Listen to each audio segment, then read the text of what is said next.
Today I'm talking about the new movie, The Best Christmas Pageant Ever. This is based on a book from the 70s of the same name. It stars Judy Greer and features Pete Holmes. And the basic premise is this mom is suddenly in charge of this Christmas pageant that's like a really big deal. But wouldn't you know it, the town hooligans decide that they are going to be a part of it. And it's terrific. It's so good. Most importantly, they nailed the emotion. I was so emotionally along for the journey. It felt like such a nice warm hug the entire time. It also feels like movies of olden times. Part of that has to do with they had narration throughout, which was great. They did a really good job utilizing narration as a way to add depth to everything, but that also gave it an old-timey feel. There's a lot of characters and I cared for them. I cared for their struggles. Like the point of view character is the daughter of the woman who's running the Christmas pageant, and you really sympathize and understand her and understand her opinion of like these miscreant kids. They get harassed by them all the time. And of course the kids have a troubled life, so that's why they act out all the time. It makes sense. The movie doesn't really go into any surprising places, but that's not a criticism because the emotional journey just really works. Like as we get to know more and more about these kids, especially the main hooligan, you can understand why she is the way that she is. She's longing for parental approval. She's longing to be pretty, to be perceived as a good kid. She wants regular normal things that kids want,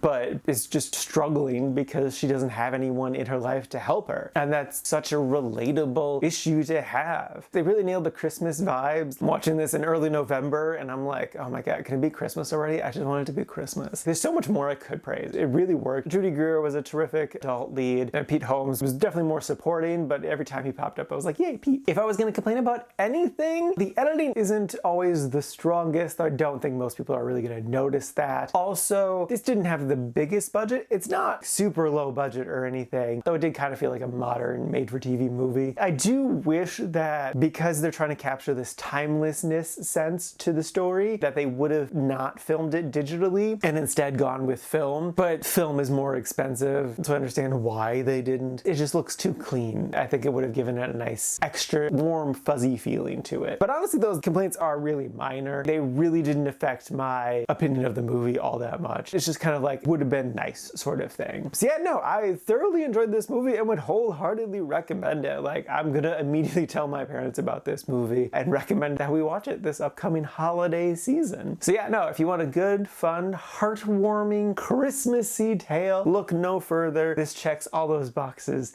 and then some.